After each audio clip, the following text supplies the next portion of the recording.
Well, hello, everyone, and welcome back to another Vertex Business Group webinar training series. I see a lot of people starting to kind of get on board, get acclimated, and we'll give you a few minutes, but we don't want to take up a whole lot of time. We want to really dive into the meat of the content here and kind of get you guys moving in a different direction. As we're waiting, we'll share a little bit about what this training session is all about. A little different format than what you typically hear from us or see from us. But today we want to talk about the 6 critical steps to making business or organizational change during recession or crisis. This is a topic that we're starting to see a lot more of simply because the small and mid-cap companies are really trying to figure out what to do during the crisis and what is the game plan or the strategy moving into a recovery process. So make sure that you find a good place that you can take some notes. You don't want to miss this information. Got some very powerful people on the call that's going to share some insight to how to pivot your business.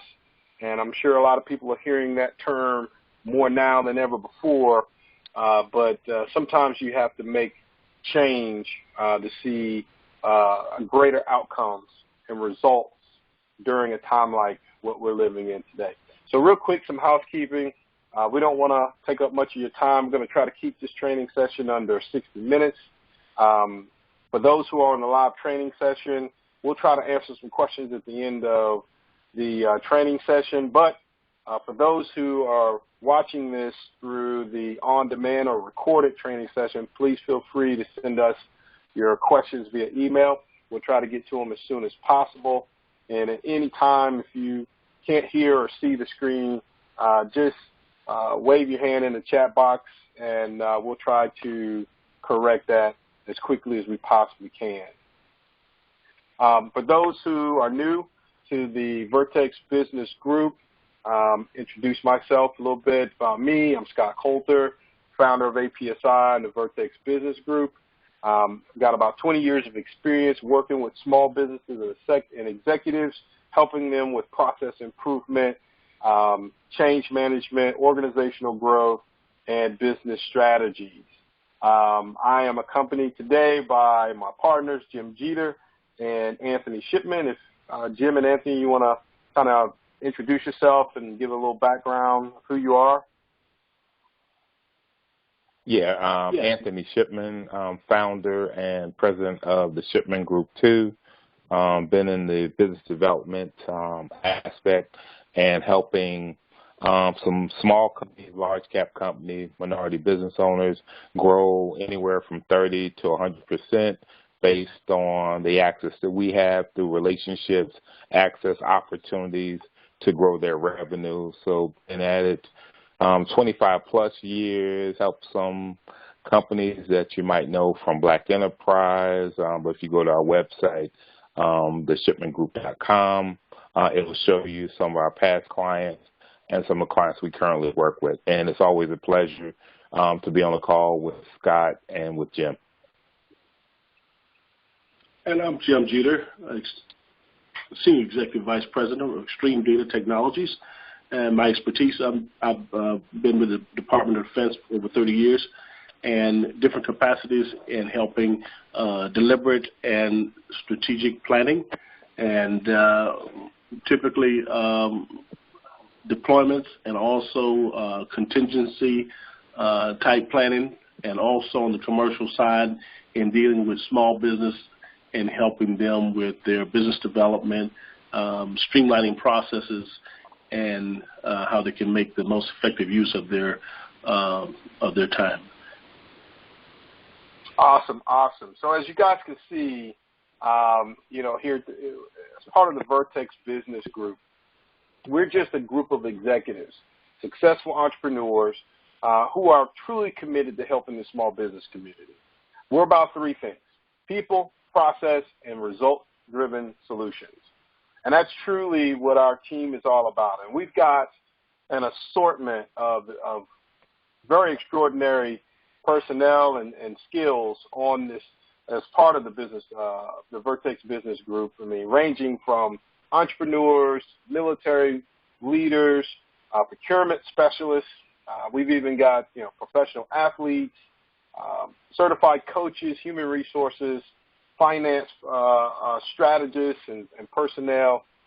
So we built this Vertex Business Group specifically to be able to help our community, especially during times like today, where it is us, all of us on this call here, that are experiencing the biggest challenge. Unlike some of the enterprise-level companies that, are able to kind of ride the wave out a little bit. But unfortunately, for many of the small businesses that we engage, that timeline is a lot shorter. And we have to be extremely strategic, and we have to know exactly where we are today and what direction that we're heading in tomorrow. So, again, we provide very, very high-level business coaching and consulting services, sales and marketing, talent acquisition. We also do power skills training, anything from organizational development to government procurement and capture management. But our biggest thing is we want to make sure that we help our partners reduce the wasteful activities that hinder your growth, improve profitability through organizational structure, systematic approach to success, strategic planning, customized training, and at the end of the day, it's all about increasing revenue. I mean, that's really what small businesses are looking for, and there is a process to that. But that's just an overview of who we are and what we do. I know that everyone on our team is kind of modest in terms of what they've accomplished and what they're helping other small organizations achieve. But really at the end of the day, it comes down to helping you either provide a 10x, 20, or 30 percent increase in a short period of time.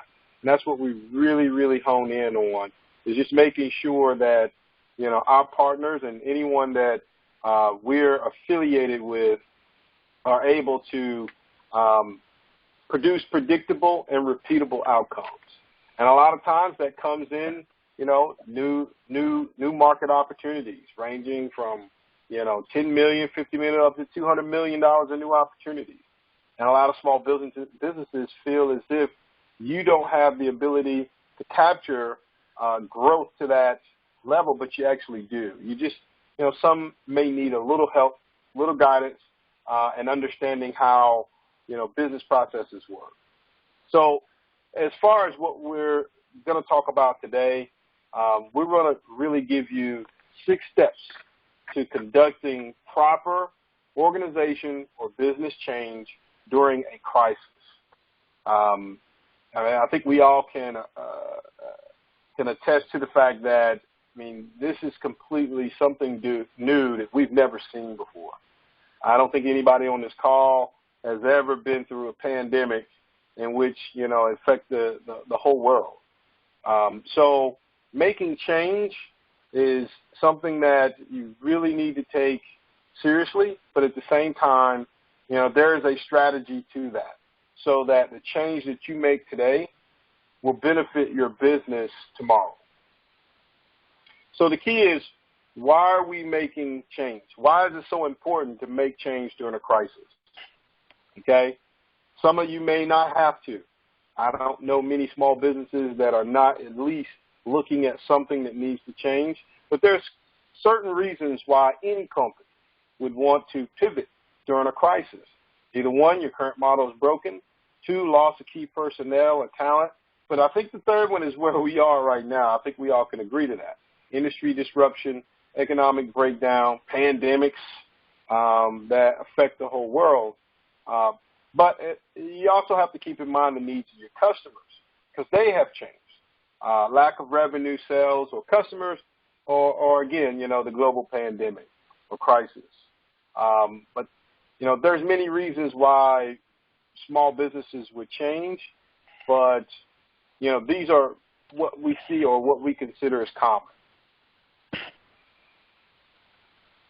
And, and during this crisis, you really have to look at, like what Scott was saying, revenue, sales, and customers. And based on your revenue, your sales, and customers, at this time will really show you whether or not you're an intricate part of an organization from a sales perspective, from a client perspective, from a revenue perspective, or are you just a vendor just selling them product versus being in their supply chain. And with us, we help you become a part of the supply chain so you are actively in a position that situations like this will not give you pneumonia when everybody else has a cold. Absolutely. Absolutely. Jim, did you have any input on the reason to change? And just to let everybody know, we're just, having a mastermind session here based upon requests from customers and people that we know in the small business community. So we're just going to go through the bullet points. The team and I, we're just going to kind of touch on some of these points and make sure that we cover, these 6 steps.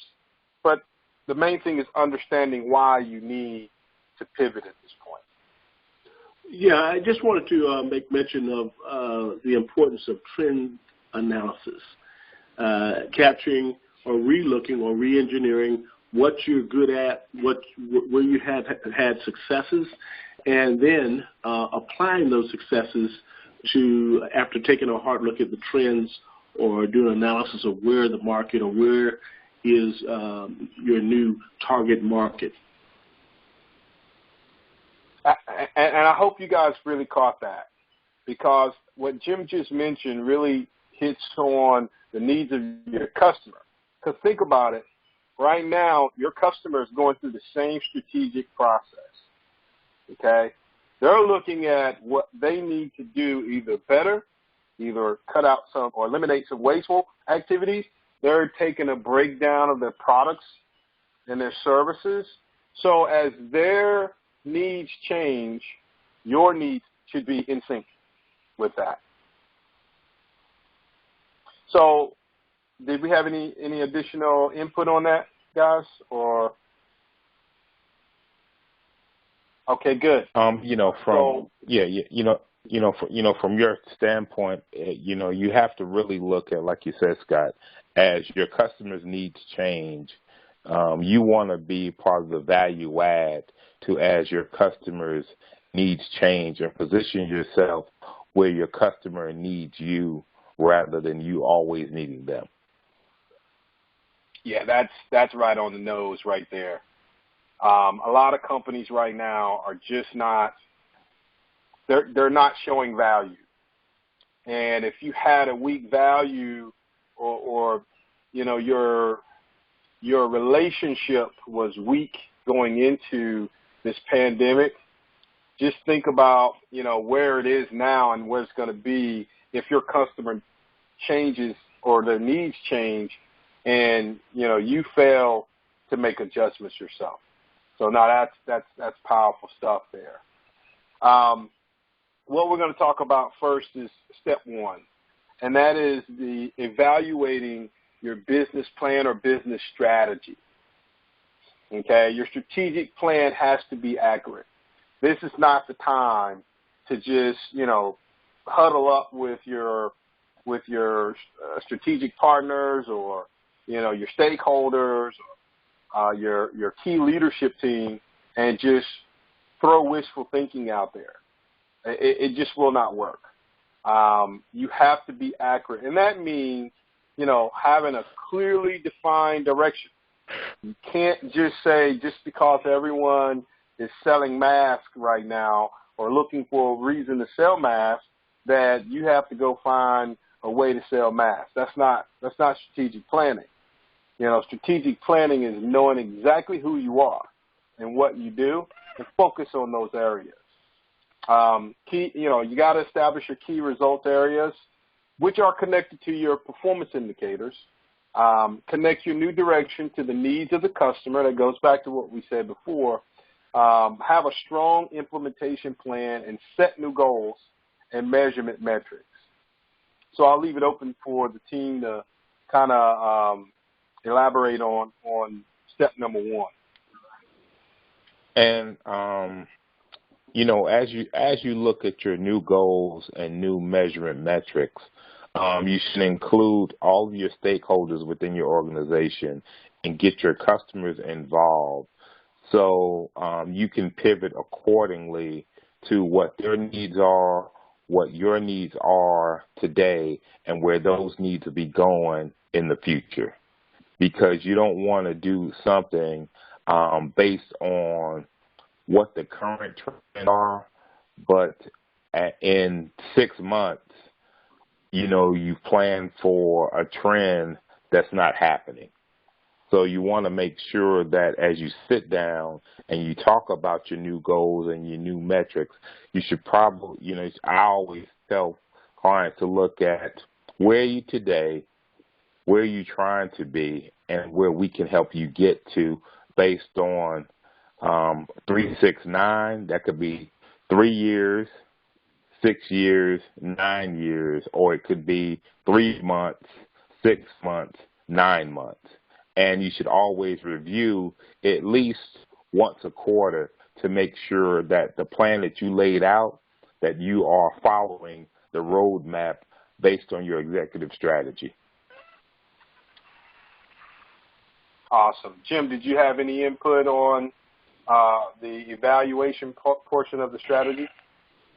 Yeah, I also want to emphasize or reemphasize where Anthony talked about the ability to take and set the near-term goals, identifying short-term goals that can be achievable, achievable goals, systemic and yet programmatic that can offer you some success along the way, as you would have some goals will be longer-term goals. For example, the short-term, near-term, we've heard some that may have heard the term low-hanging fruit. Well, it'll be those things that can be achieved, or those to help with some of the corporate goals, let's say to include overhead, let's just say some minimum profit goals. I think that that is very critical in, you know, when you're trying to set goals, is to put them, just as Anthony had mentioned, maybe in 3 months, 6 months, 9 months, whatever you choose, whether it be quarterly, every 6 months, something where you can take and capture and then, you know, kind of see like a checkup as to whether you're meeting your measurement matrix. And I'll make one last comment too, Jim, onto that. When you mentioned performance, you know, the key result areas are really key, because as you pivot your business or you make change and you're looking at your business strategy, you know, I can tell you now your KRAs are not going to be the same as they were, you know, 3 months ago, which means now you have to go back and you've got to connect, you know, performance indicators to those result areas. And then there is a chain of activity that's associated with that as well. So the point is, with step one, as you reevaluate or evaluate your business strategy during this time, you can't leave no stone unturned. Everything has to be absolutely accurate. You have to be 100% committed and know that there is a measured outcome, right, for everything that you put in play in your business. Because at the end of the day, I'm just going to call it for what it is, it's going to be a dog-eating-dog world at the end of this pandemic. And unfortunately, a lot of companies, you know, they're just not going to make it. They're not going to make it through the recovery, simply because they didn't go back, they didn't look at their strategic planning process, they didn't have any implementation action items that were already in play prior to the recovery. So just keep that in mind as you're going through, you know, your strategic planning process. The next thing that we're going to talk about is, understanding your target market. Just like your strategic plan, you're going to have to reassess the market. Your target market may change. A lot of companies that were there before, that were in your target profile, are no longer going to be there. And if they're there, a lot of things have changed. So you got to make sure you adjust your market. Make sure it's fruitful. Ensure that you adjust for market size. See what your competition is doing. Do a little spying. I mean, you have nothing else to do but sit at home, on conference calls or doing your strategic planning. Make sure you do a little competitive analysis. Look for the hidden costs or hidden challenges for any type of change, either within your organization or within the market. And then identify any other areas of impact, toward your ability to pivot or change within your business without any restraints or downfalls. So, guys, did you guys have any input on this slide? I wanted to add that also you may want to take another relook at the innovation or maybe some of the technology or the techniques that you use to access your target market and your customer base also. I think that is critical because there may be different methods or means to, you may need to make adjustments to actually drill down to their needs, especially in the case of where we are in the economy and trying to make greater use, innovative use of the social media, of other technology that may help you in your business goals. Anthony, do you have any input on the assessment of the market? Yeah, sorry about that. As you reassess the market, you want to see the markets that you've done well in and leverage similar marketplace and similar industries and take what you have done well in one particular industry and leverage that into multiple industries where the cost of acquiring a new customer is a lot cheaper than trying to start from the beginning. Oh, yeah, that's a key point. I hope you guys caught that because at the end of the day, there is a cost of customer acquisition. And those who are part of the Vertex team, you guys know that. But what Anthony just said is, really two things here. The impact toward your ability to pivot. If you're going after a customer that, your cost of acquiring, one paying client or one paying customer, let's just, say $250, or $250 to get through the whole pipeline and get them into, your into a customer role, now has increased to $1,000 or $1,200.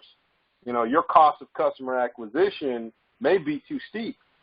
So that's why you got to make sure that, the adjustments that you make, one, that it's got potential. So there's a lot of markets that are probably going to be coming back, and be and very strong. And there's some markets that are going to kind of dwindle out a little bit and not be as prominent as it was before. So your cost of customer acquisition, it may change. So just make sure that you keep those things in mind. And I see some questions coming in, but just hold that. We'll try to answer some questions toward the end of the training session. So let's get to step 3. And then Jim kind of alluded to innovation. Step number 3 is innovate and adjust to new habits. Every new market has new habits. No doubt about it. And when you're dealing with a global recession or, depression or however you want to call it, there are going to be a lot of habits that are changing. For instance, how you engage. You got to figure out ways, innovative ways to operate and engage your customers. I was talking to someone earlier today who's struggling with this whole virtual engagement platform where, to be honest with you, it's not going to go away. In fact, it probably will be more of the norm than usual, especially over the next 18 to 24 months. But you also have to become a professional problem solver. I think Anthony's talked about this several times in previous webinars and earlier in this one. And I know Jim is, this is one of his preaching points. But if you're not solving a problem for a customer and you're not a value add, you're pretty much going to the bottom of the list. And like I said before, only the strong is going to survive as we come through this recovery process. You got to get ahead of the game. You got to look at your business different than you ever looked at it before. Warts and all. You got to look at everything within the business and identify all the new habits that you need to adapt to engage your customers differently. Any input, guys, on step number 3?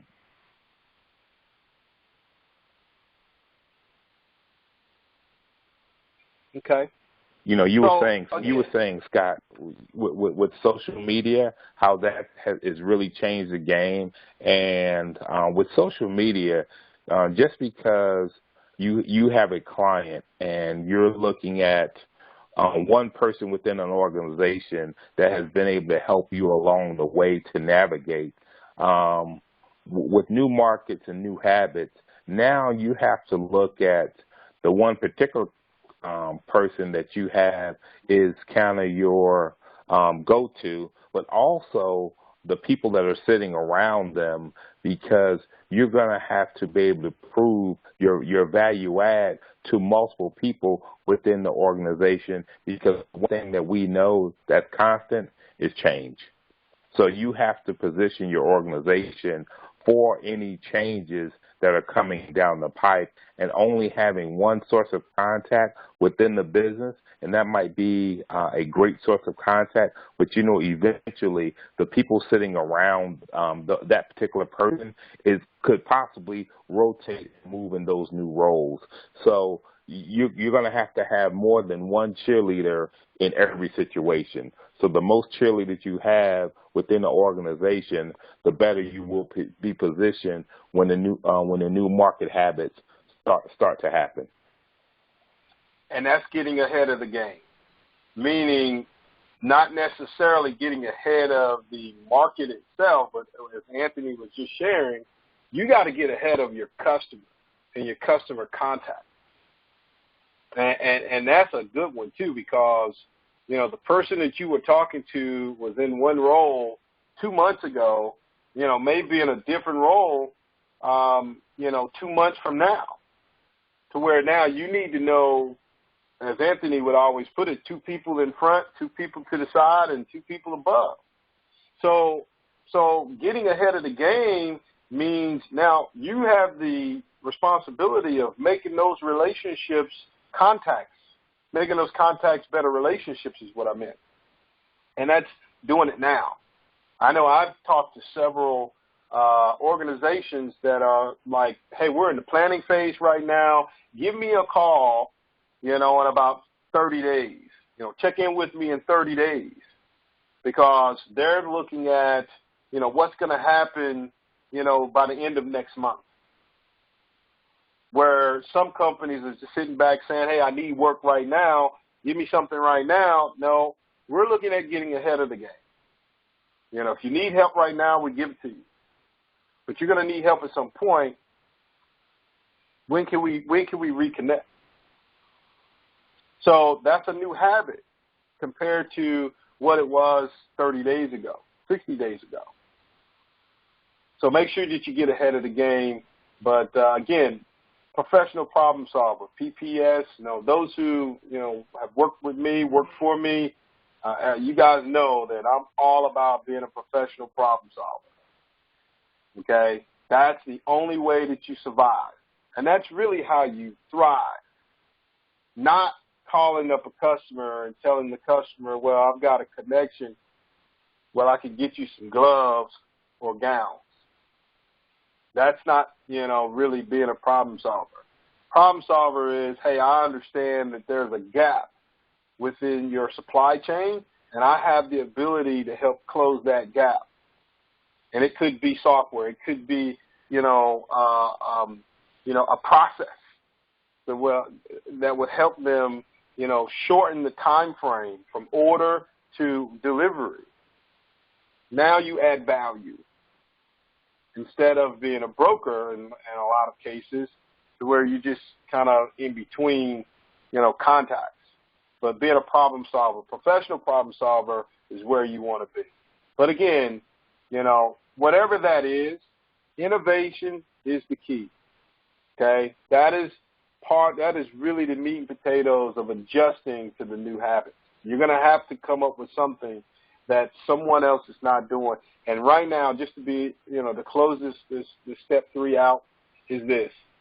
Okay, everyone's thinking about doing something, but as far as your business is concerned, you should be looking at doing something that no one else is doing, or doing it how, so different that it does close a gap. It does solve a problem.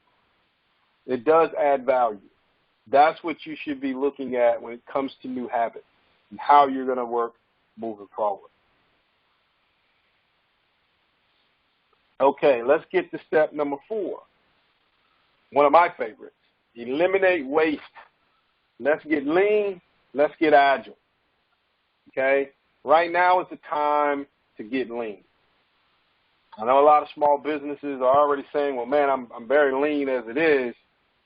I don't know what else to do. Well, that doesn't mean that you have to continue to cut, but you have to constantly look at how you improve. It's a Kaizen approach, continuous improvement. You have to eliminate all wasteful activities during your pivot process.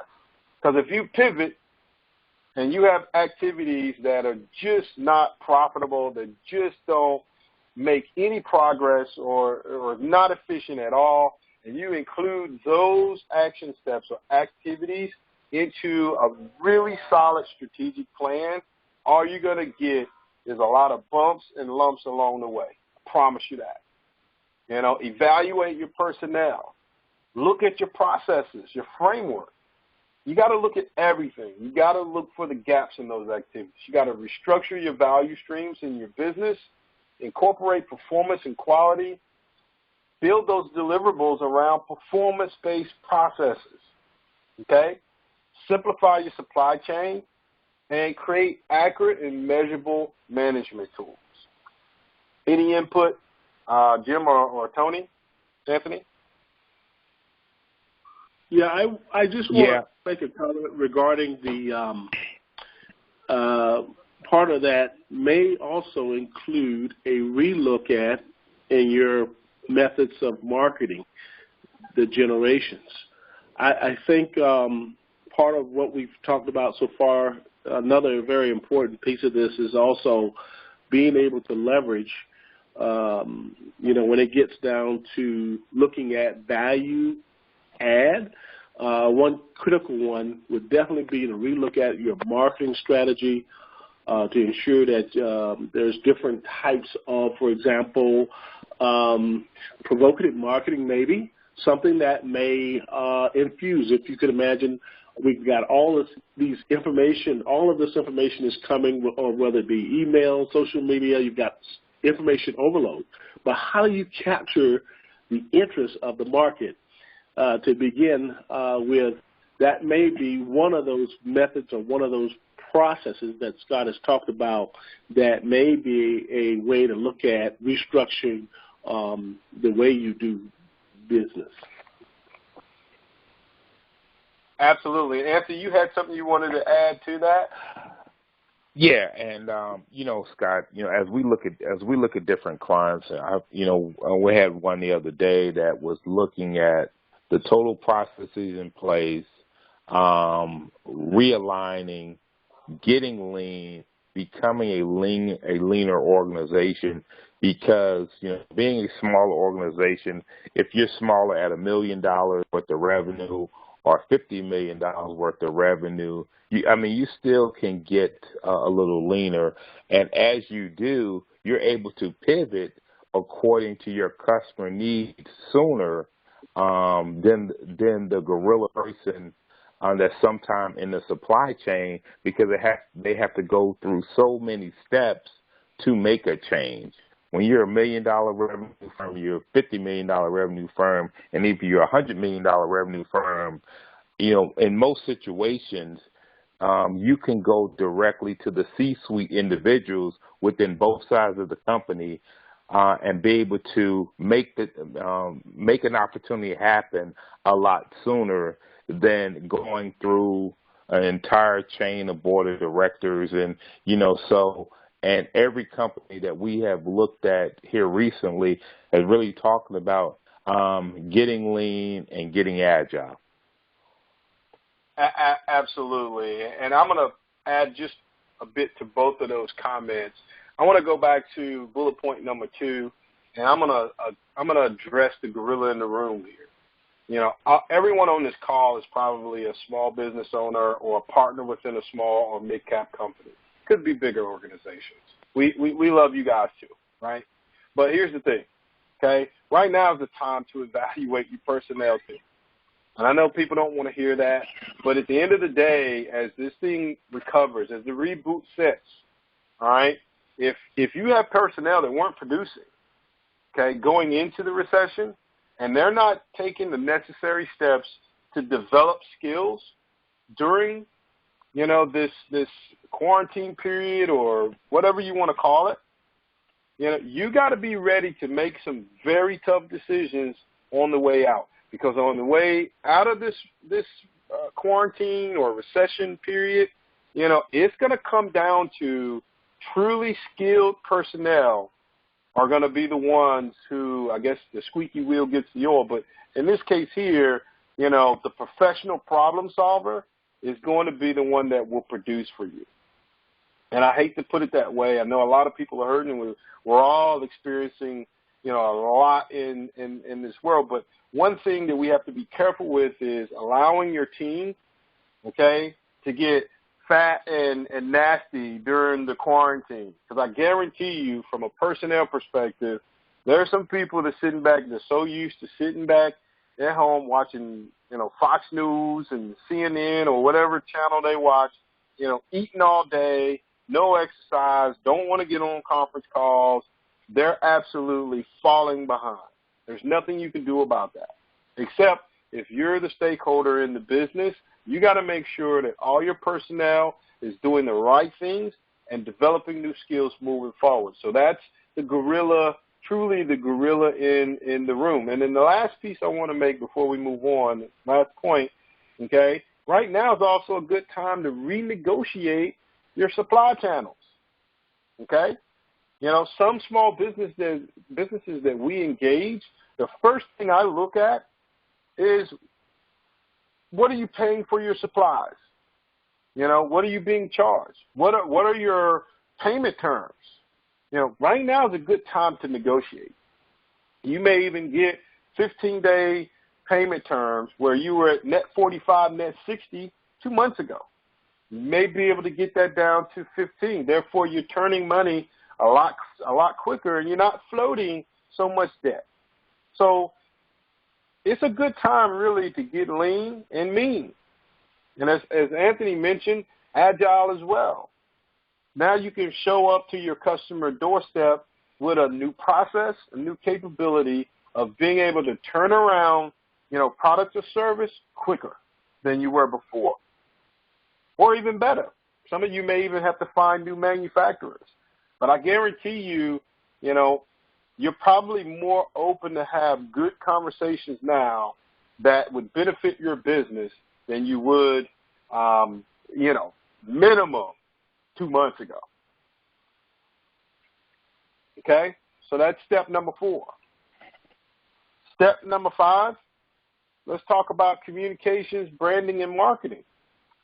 I think Jim had mentioned this earlier in the call, but, you got to communicate your change properly.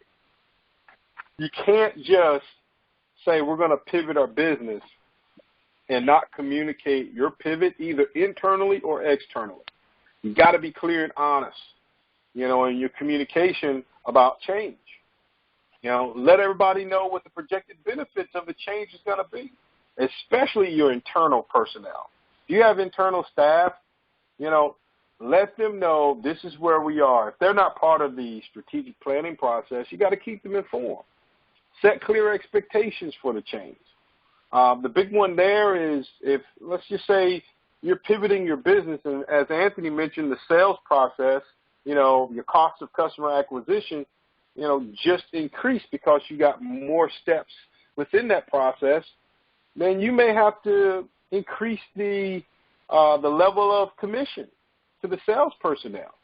So you got to be clear and let them know what the expectations are. If there's more work, then you might need to reward them greater than before.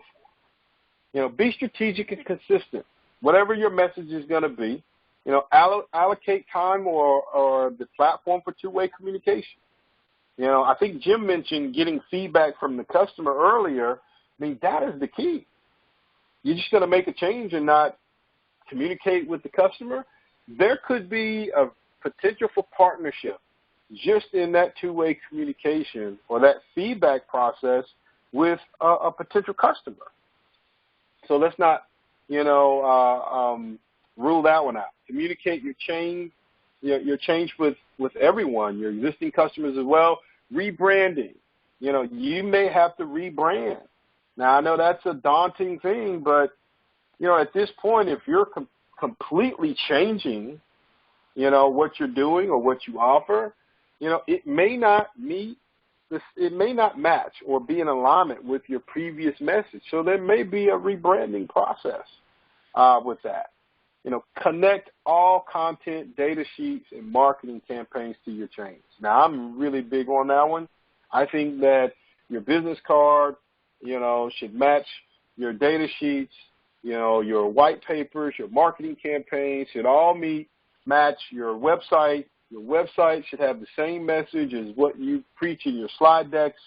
All your content should be consistent to whatever change that you're planning. And do not launch or do anything. Do not go to market on any change or organ of change within your company that you're putting and planning and implementing right now until all your communication channels are developed. Any input, guys, on this one? Yeah, you know, like you say, Scott. You know, when you communicate this change through the proper channels, everything has to be consistent, like you were saying, Scott. You know, your white paper, your business cards, your website, the information that you're sending out, and reach out to your entire network.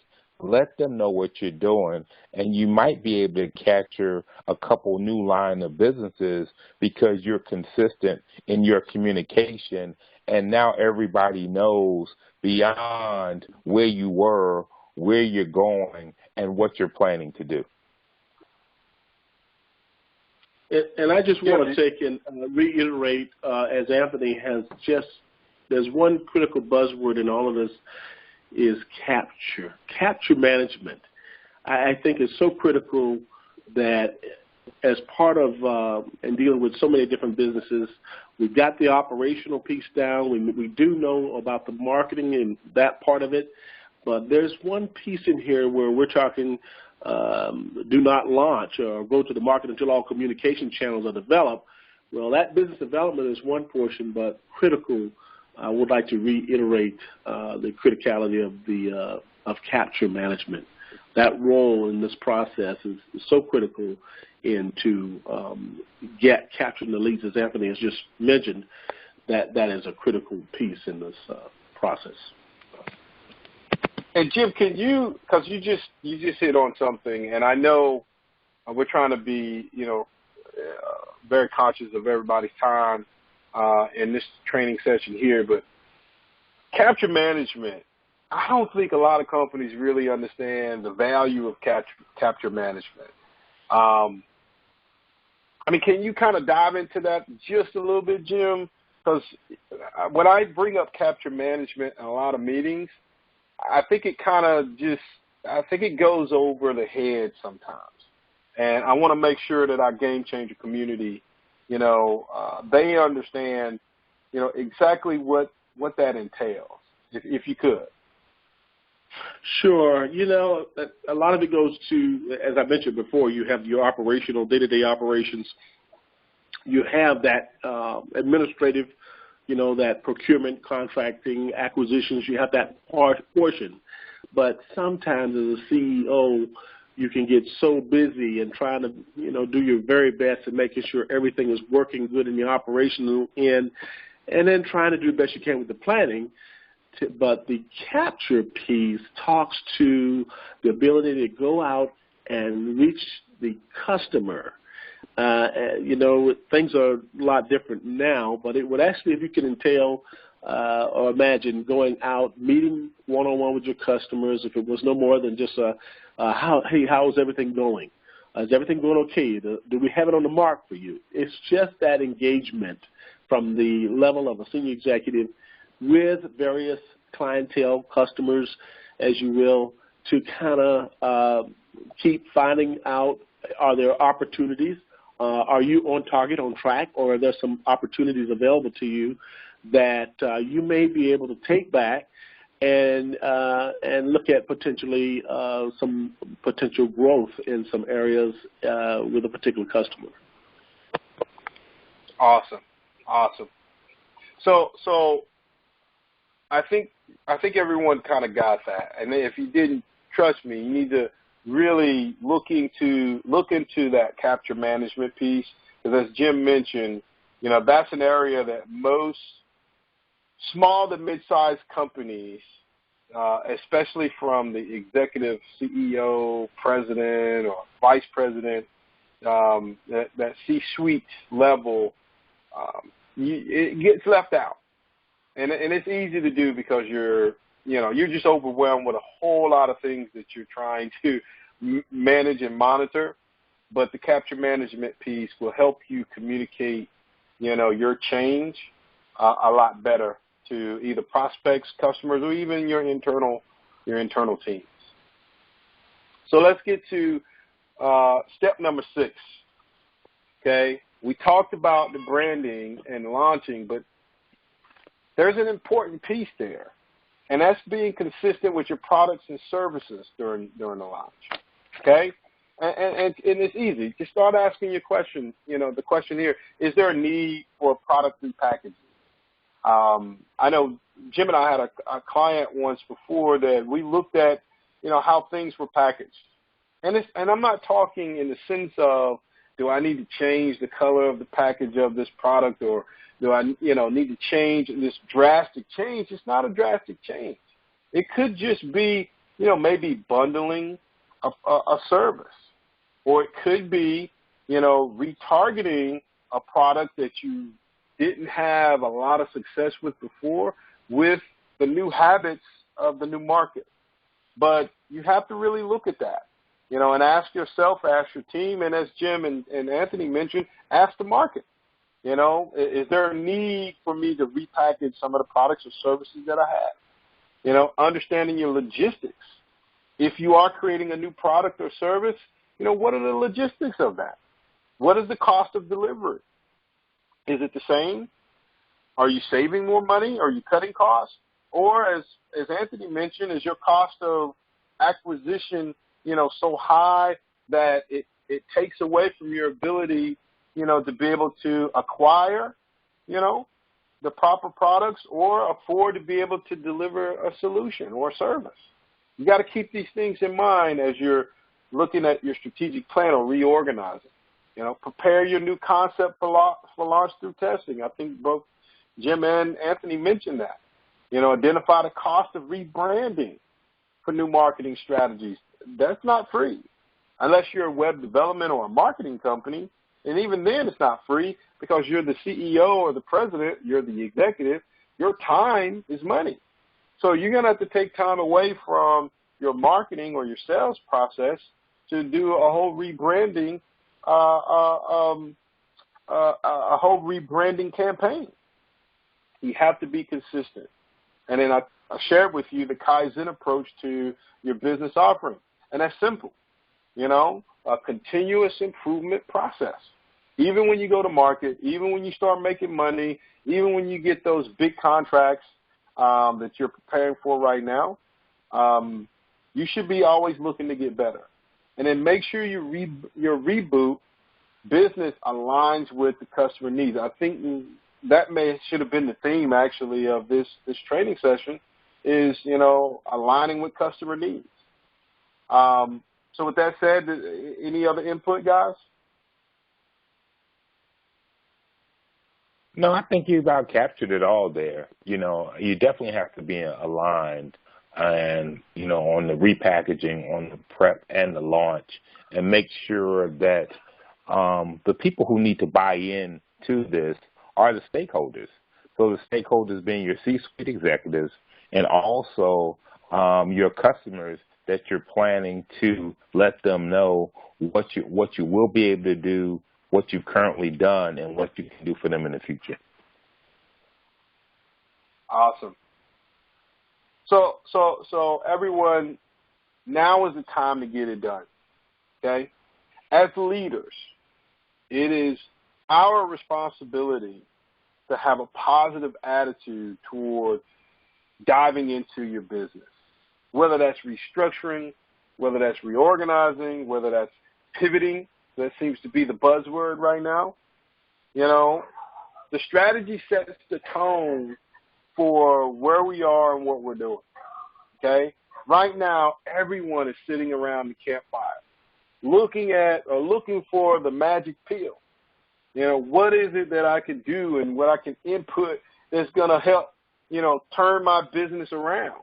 And the truth about it is, you can make change right now. And you can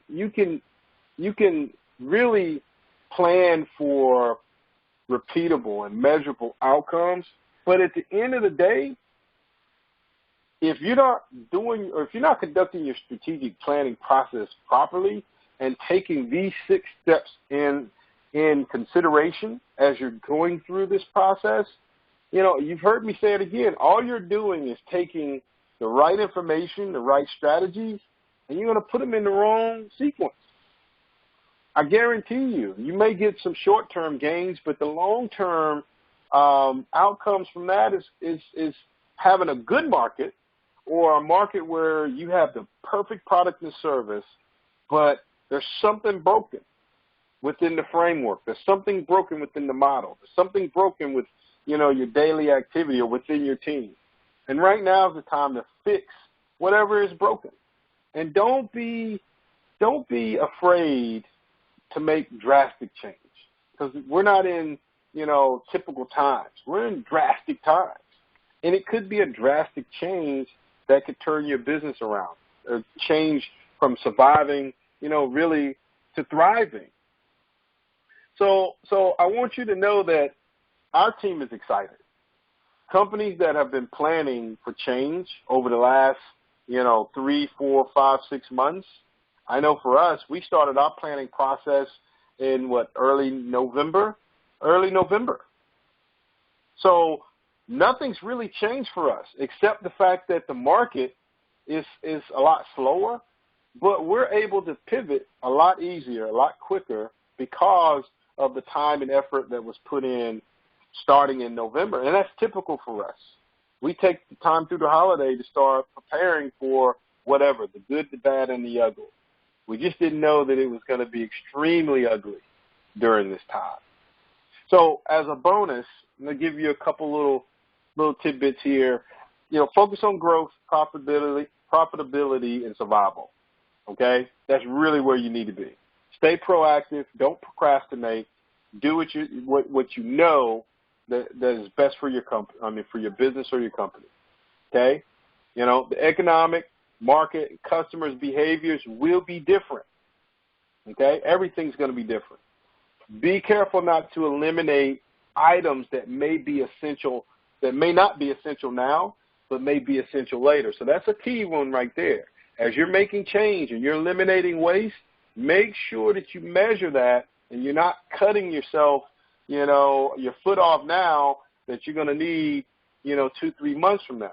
Be very smart and strategic with anything that you're going to eliminate from your business.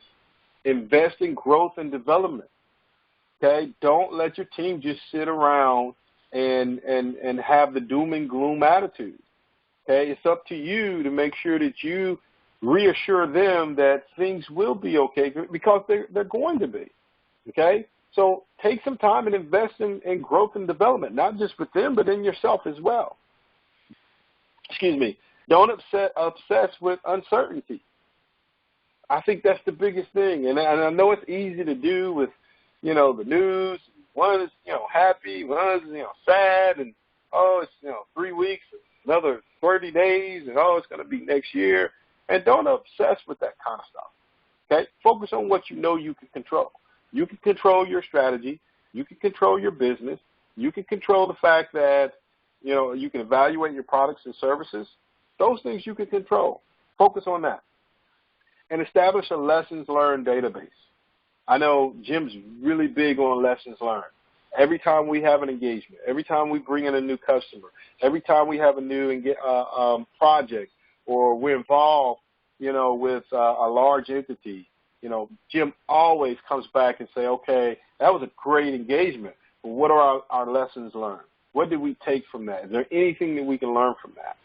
And that's critical, especially as you grow and build your organization. So with that, we'll recap. Number one, first step is evaluating current business. Make sure you have a solid business plan or strategy coming out of the quarantine and into the recovery process. And you may have to do that again by the end of the year. There's no timetable. There's nothing wrong with having strategic planning sessions 3-4 times a year, if not more. Second one is know your new target market needs. You've got to know your customer. The third step is innovate and adjust to the new habits. Fourth step, eliminate waste. Get lean, get agile, get mean. Fifth step, adjust your communication and your marketing. And then your last step is be set to go when the market reopens. So I know we've gone a little bit over this time. Guys, I don't think we're going to have enough time to answer all these questions. What I will say, though, is we'll leave a link with the video recap. And for those who signed up for the live training session, we'll send an email out to you. And any questions that you have, feel free to send them over to us, and we'll answer them as quick as we possibly can. The other thing, too, is, if you feel that you have a need to have us come and help your business, feel free to do that. We can help you with your strategic plan process. We can help you kind of find innovative ways to improve your products and services. Sometimes you need an outside entity to come in and kind of help get those creative juices going. I know in corporate America, where I come from, we used to have retreats where these consultant companies would come in and it would be amazing. Spend 3-4 days just diving into a mastermind, and the results were just amazing. Identify your blind spots and your your blind spots or gaps in your industry. We could do that for you. We can also facilitate leadership calls for your team. Offer coaching solutions, sales. Some of you are in a position where, maybe sales and business development is an area that you could really use some help in right now. I know, Anthony is one of the top experts in that area, but even if you don't even know what you really need right now, make sure that you schedule a free strategy call. Here's a short link. Take a snapshot of it, write it down, copy it, whatever you need to do. But it'll take you to our calendar, and just fill out the information, pick a day and time, and man, we'd love to get on a call with you. But that's it for this training session. Anthony, Jim, did you guys have anything that you wanted to add as we close this thing out? I just wanted to say one thing. Thanks, Scott. And I mean, no question is a dumb question, and we love to be able to help you through the solutions that we have experienced over the last few decades. And we're here to help you. And if we can't help you, we know somebody who can. Absolutely. Jim, did you have anything to add before we close out here? No, I think it's been a great session. It's been an absolute pleasure. And, hey, there's so many ways we can expand each one of these various topics. But, hey, we look forward to the next session. Absolutely. So, guys, check your emails. Look for the next session. I think we've got one coming up next week. And we're going to be putting these things out as often as we possibly can during this time, because we understand how difficult it is trying to figure out your way or feel your way through a challenge like this. And again, I mean, this is something none of us has ever experienced, but at the same time, we've been through, several recessions, and we know that it's all about being prepared and having a solid strategy, because it will end. These things are cyclical, typically, and we can help you incorporate some new strategies, some activities to take your company to the next level. So with that being said, everyone, we appreciate your time, and we look forward to hearing about your breakthroughs, as well as getting an opportunity to work with you. So thanks again, guys. Bye now.